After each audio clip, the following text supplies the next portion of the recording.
I'm 53 years old. I've been clean for 19 years, and I still don't sleep right. Not because I want to get high. That hunger faded a long time ago. I don't sleep because when it gets quiet, I remember. And remembering is its own kind of sentence. People ask me why I'm talking about this now. Honestly, I don't have a good answer. Maybe it's because my mother died last year, and she went to her grave carrying the weight of what I put her through.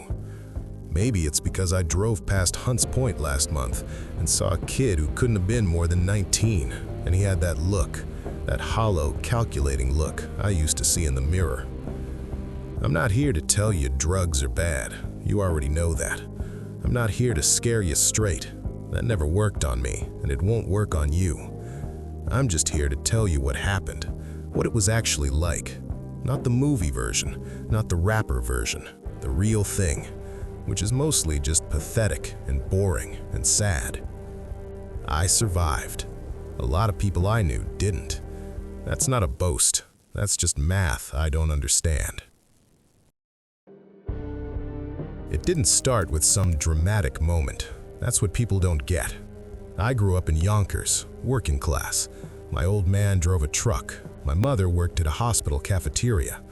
We weren't poor, but we weren't anything else either. I was an average kid with average grades and average problems. And somewhere around 22, I started using because someone offered, and I was bored, when I thought I was smarter than the thing I was putting in my body. That's the first lie you tell yourself. I'm in control. Within a year, I wasn't in control of anything. Here's what nobody tells you about addiction. It's not about getting high. Not after the first few months. It becomes about not being sick. Your whole life shrinks down to this tiny window. You've got maybe 6, 8 hours before withdrawal starts, and once it starts, you will do anything to make it stop. I mean anything. So you wake up every day doing math, not algebra, survival math. How much do I need? Where do I get the money? Who owes me? Who can I borrow from? What can I sell? What haven't I sold yet? That's your whole brain now.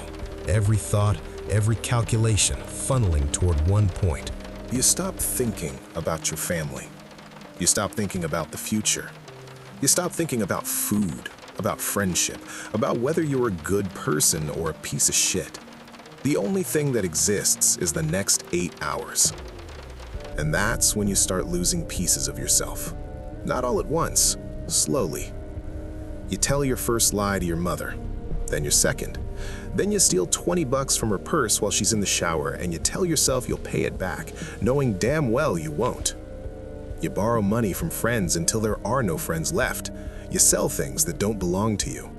You look in the mirror less and less because you don't like what's looking back. I moved to the Bronx because it was cheap, Hunts Point. That neighborhood in 2002 was like another planet. Burned out buildings, stairwells that smelled like piss and something worse. Guys on corners at 3 a.m. with that dead-eyed patience waiting for customers. I was a white guy from Yonkers living in a predominantly black and Puerto Rican neighborhood, and let me tell you something, nobody wanted me there. I wasn't a guest, I wasn't a neighbor, I was a mark, or a problem, or invisible, depending on the day. The only reason anyone tolerated me was because I had money sometimes, and money is money. Race mattered there. It matters everywhere, but it really mattered there. I learned to walk different, talk different, keep my head down. I learned which blocks to avoid, which crews were beefing with which. I wasn't street smart, I was just scared enough to pay attention.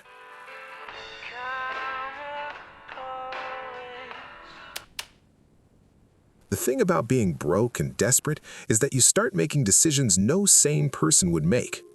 Petty theft first, shoplifting from pharmacies, returning stuff for cash, then stealing from cars, not hot-wiring them, just grabbing whatever was visible through the window. GPS units, sunglasses, loose change. I got good at looking like I belonged, which meant looking like nothing at all. Then someone asked me to hold something for them. I said yes because they paid me and I didn't ask what was in the bag. I didn't want to know. Knowing meant responsibility. Not knowing meant I could tell myself I was just a guy doing a favor. That's how they get you. Little favors, each one a little worse than the last. Before you know it, you're deep enough that walking away isn't really an option anymore. The streets have rules, and the first rule is everybody's working for themselves. The guy who's your friend today will give your name to the cops tomorrow if it saves his own ass. Trust is a fantasy. Loyalty is transactional. And the cops know this, which is why they lean on it. I got picked up twice before my actual arrest. Just conversations. They'd roll up on you, put you in the back of the car, and start talking. Casual at first, then less casual. We know who you work with. We've been watching you for weeks. Your buddy Marcus, he's already talking. You want to get ahead of this. Half of it was lies, maybe all of it. But you don't know that when you're in the back of that car, shaking, doing the math on how long until you're sick, wondering if this is the day everything falls apart. They knew how to work you. They could smell the desperation. And they'd let you sit there, let the fear build, let you imagine the worst. Then offer you a way out that wasn't really a way out at all. The actual arrest was almost anticlimactic. January 2004. I got picked up for possession with intent. I didn't have intent. I was just holding more than personal because I'd pooled money with 2 other guys. But the law doesn't care about context. The law sees weight. I remember the cuffs going on. I remember the ride to the precinct. I remember sitting in a holding cell with 15 other guys, the fluorescent lights buzzing, everyone sizing each other up. What I don't remember is feeling surprised. By that point, I'd been waiting to get caught for 2 years. Part of me was almost relieved. At least the running was over. Rikers is exactly as bad as you've heard. Worse, maybe, because the stories don't capture the boredom, the endless, grinding boredom, punctuated by moments of genuine terror. First day, a guy told me which gang I should claim for protection. I didn't claim anything. That was a mistake. Not claiming meant I was unaffiliated, which meant I was fair game. I got robbed twice the first week. Little stuff, commissary, a blanket, but it sends a message. You're alone here. The violence was casual, not movie violence. Quiet, efficient, almost administrative. Someone owed someone else, and then there'd be a quick scuffle in the day room, and someone would be bleeding, and the COs would take their time responding. It was understood, part of the system. I did 8 months. Not long by some standards, long enough. People think prison is where you hit bottom and have some revelation. Maybe for some people. For me, it was just more of the same desperation, the same calculations, just in a smaller box. I got out and I was using again within a week.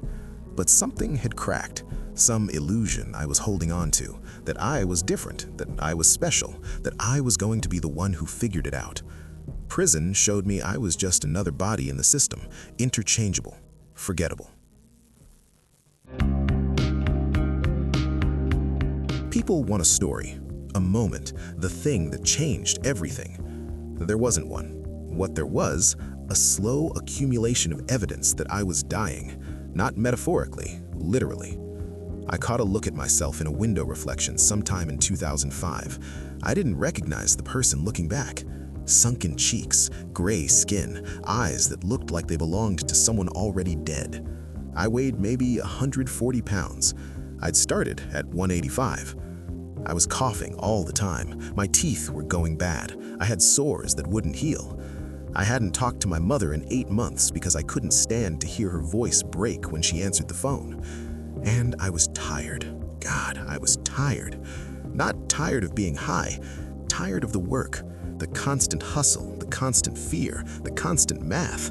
Every day, the same routine. Wake up sick, find money, find product, use, feel okay for a few hours, start calculating again, sleep, repeat. There's nothing romantic about it.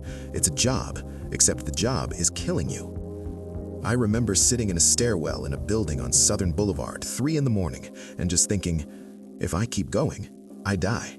Not might die, will. The certainty of it was almost peaceful. The only question was whether I cared enough to stop. I didn't have an answer that night, but I think that's when the question started. I got clean eventually. It took 2 more years and 3 attempts. Detox is its own kind of hell that I won't describe because you either know or you don't, and either way, words don't help. What I will say is this: getting clean isn't the end of anything. It's the beginning of a different kind of hard. You have to learn to be a person again, how to fill the hours, how to feel things without running from them, how to sit with boredom, with sadness, with anger, without reaching for the one thing you know will make it stop. You have to face what you did, and brother, that list is long. I stole from my mother. I lied to everyone who loved me. I abandoned friends when they needed me. I watched people get hurt and did nothing because getting involved was inconvenient. I was selfish in ways that I'm still discovering, still apologizing for. There are people who didn't make it. Darren from that building on Longwood, Carmen, who used to let me crash on her couch, a guy named Little Mike who was 19 years old and thought he had it all figured out. They're gone. I'm not. I don't know why. I wasn't stronger, I wasn't smarter, I wasn't more deserving. I just happened to be in the right place at the right time, or the wrong place at the wrong time, depending on how you look at it. Recovery people talk about gratitude. I try. Some days I manage it. Other days I just feel like a ghost who forgot to die, walking around in a world that moved on without me. So, that's the story. I'm not going to tell you what to do with it. I'm not going to say, don't do drugs, like that's some kind of revelation. I'm not going to pretend that me talking into a camera is going to save anybody who doesn't want to be saved. I'm just telling you what happened, what it cost, what it still costs 19 years later when I wake up at 4 a.m. and the quiet gets too loud.